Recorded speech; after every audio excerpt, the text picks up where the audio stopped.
welcome back to my video blog, and today we're going to talk about what things you should avoid when getting a loan when buying a home. So welcome back. So we get this question a lot from our viewers, and it is, I'm in escrow on a home, what should I avoid?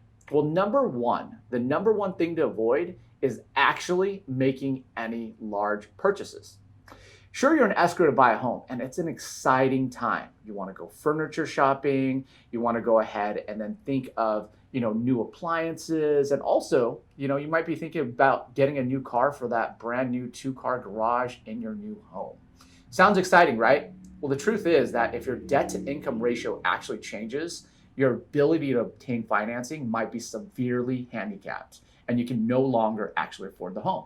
It's happened before where they actually had to sell the car to someone else during the process, and it was a little bit of a nightmare. So avoid making any large purchases, because that's something that we get caught up, we get excited, and then sometimes we do things that don't benefit us. So number 2, the thing to avoid is also avoid making any large plans, meaning like long-term plans to be out of the country. So minimize your out-of-country travel.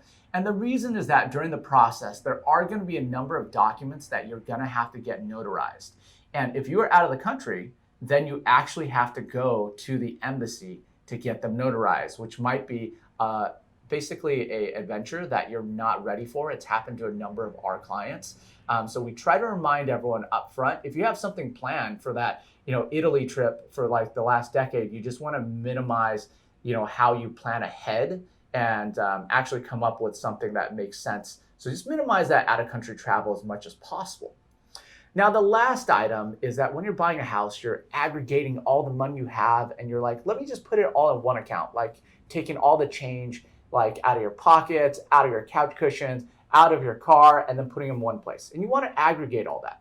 But actually, you do not want to do that. The reason is that it's going to be a huge headache for you. And I'll tell you why.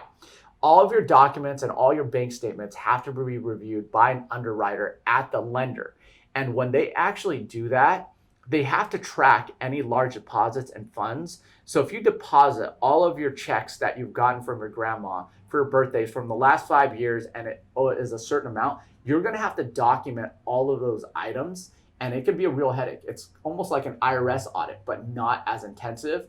But when I said that, I'm sure a lot of you shivered because it's a whole thing. So try to avoid aggregating all the funds. If anything, closer to the end of escrow, you're just going to go ahead and wire it from the separate accounts that you have all to escrow, so it's all in one place at the end. So that way you avoid the paper chase and the paper trail that you have.